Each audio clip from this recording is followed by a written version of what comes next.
Welcome back to Scouching's 2025 Draft Recap Series. Today, we are looking at the Tampa Bay Lightning, and they've continued to be a strong NHL team thanks to some of the draft picks that have become periphery players there, and this season, I feel like they might end up with a few more of those, even though they didn't have a pick in the top 50. Starting things off with Zada at 56, I've seen Zada quite a bit this year, and I feel like there are players like him everywhere these days. He is a perfectly fine, smart, all-around, well-rounded player in the right spots, making good reads off the puck, making smart, simple plays, and in the right system, I feel like he could eat some minutes. I don't think there's a huge amount of offensive upside with him with regards to his playmaking or his finishing ability. He's not the most physical guy in the world, but he just goes out and plays hockey pretty well. He was a player that didn't really move the needle a whole lot for me, which at the OHL level, players like that don't really scratch the right itch in my work, but considering the sort of hockey sense that he seems to have, I can see why a team would value him here. At 108th overall, they drafted a re-entry in Benjamin Routyan, a player who I believe has been invited to Toronto Maple Leafs rookie camp over the past year, was undrafted last season, and had a pretty good year in the pro level in Finland and Liga. I was lucky enough to see him in person a couple of times at the World Juniors over the new year. Routyan's more of an offensive-leaning guy. He's more of a finisher. He had some big moments at the World Juniors. The pace of his game isn't amazing. The skill level isn't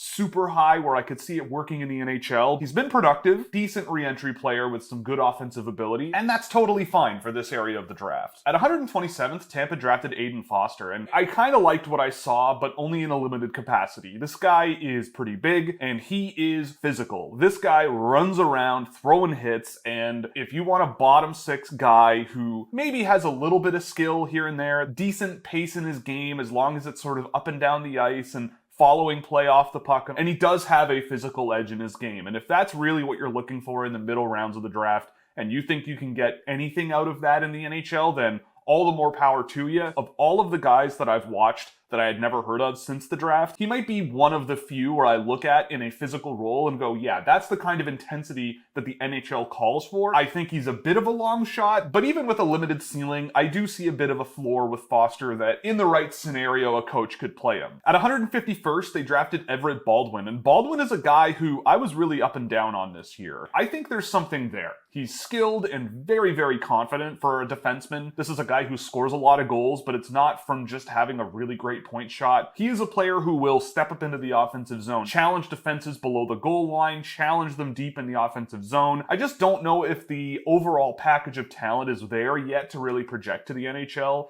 The skating ability is good, but not really high end. The agility, the footwork, the skill level, it's all, I think, something that he wants to be further along than it is, and I like that about him. So I feel like as a development case, this is a guy you let develop maybe in the USHL for another year, then go off to college for a while, and you just see what happens with him, because I do think that the longer you let this guy sort of take a step, take another step, take another step, the better you'll be rewarded, rather than thinking that he's this high-end prep school offensive defenseman that you stole in the mid-rounds. There's a willingness to play a certain way that I think will require time and development, but it could get there. I've liked Baldwin this year, and if I had to make a list of 100 players rather than 80 that I think have a good NHL shot, Baldwin probably would have been at the tail end of that list. I just feel like the runway is a little bit long relative to some of the guys that I had ranked. At 193rd, they drafted a re-entry goaltender in Hyles. This is a guy that I have seen very little of over the last little while. There's not a ton of numbers that are in his favor. I'm not gonna really pass judgment. It's 193rd. This is one of the 4 7th round picks that they made this year. I probably would have looked elsewhere for a goaltender, even a re-entry one. At 206th, they drafted Roman Lutv. Now, Lutv is a player that is another re-entry. I watched him last season a little bit here and there were some things that I liked about his game. He was on my list last year for a bit of time, but not too much. I liked what Lutv brought to the game. He's a bit of a stronger, more powerful, energetic offensive guy who I think overplays the sort of skill level and pace of play he naturally has, but you can get away with that in the Russian Junior League at times. I thought he took a big step this year with regards to the energy and sort of the skill that he plays the game with. But again, I didn't really see him as a guy that was sort of dominating the MHL and looking at and going, man, if I had drafted this guy and he played like this year, I'm thinking I got a huge steal. He did have a productive year. He brings a pretty interesting balance of abilities, and as a late round draft pick, you take a swing on and leave in Russia? Yeah, I totally understand it. At 212th, they drafted Grant Spatada from the Guelph Storm, and Spada's a player that I recognized the name, but didn't have any notes on over the course of the season. He was playing with Guelph, which was a team that I saw a little bit this year, and I didn't really see a whole lot while rewatching him post-draft where I really felt that there was a ton of value there. Decent skater, he seems like an okay reader of defenses, breaking pucks out, making passes, a little bit of deception in his game, he just moved the puck pretty well. Decent instances of pinching up in the offensive zone, sort of trying to look for some offense, but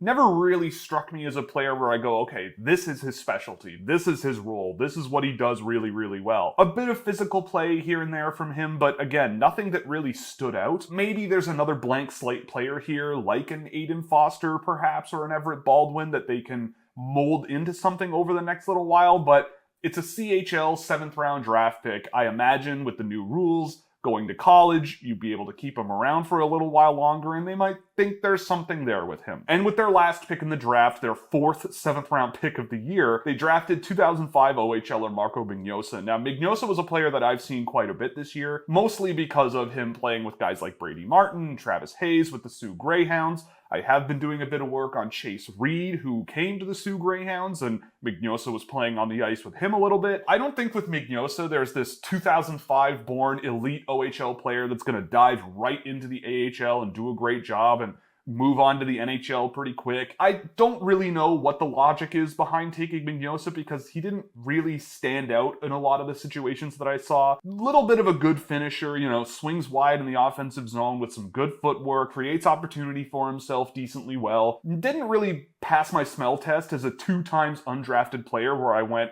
this is a guy I need immediately, because on the ice, I wasn't really moved all that much. It's one of the last picks in the draft. Maybe someone just likes him on the staff, and whatever. It's your 4th, 7th round pick. With that out of the way, the Tampa Bay Lightning get a 3B from me. I don't think they necessarily took a whole lot of really big upside swings, and I don't know how much they're going to get out of this draft class. Ethan Zada, if there was a 3A or 3B player in my database this year, he probably would be a good example of it. I don't see a huge amount of upside there, but there's nothing really wrong with him. Guys like Routyan and Baldwin and Lutv and maybe Spatada. There are hints of something there that might be nurtured into an NHL player of some kind, but I think they're all a little bit of a ways away, and their style of play is a little bit difficult to project. Maybe Aiden Foster is a physical guy who can play in the lineup at some point, filling in some kind of role. Caleb Hyles, goaltender, who knows? Marco Mignosa, I didn't see a ton, but I don't really care. It's really late in the draft. I don't see anything being a huge upside steal, except maybe if everything goes well, Everett Baldwin could be a nice bet. And with that, we're going to call it. If you liked the video, definitely like and subscribe. If you really liked it, definitely consider a subscription over at Scouching.ca, where you can get access to all kinds of fun data tools and our Discord server and plenty of other fun stuff that you're just not going to find anywhere else on the internet. So check that out at Scouching.ca. Thank you for watching, and we'll see you in the next one.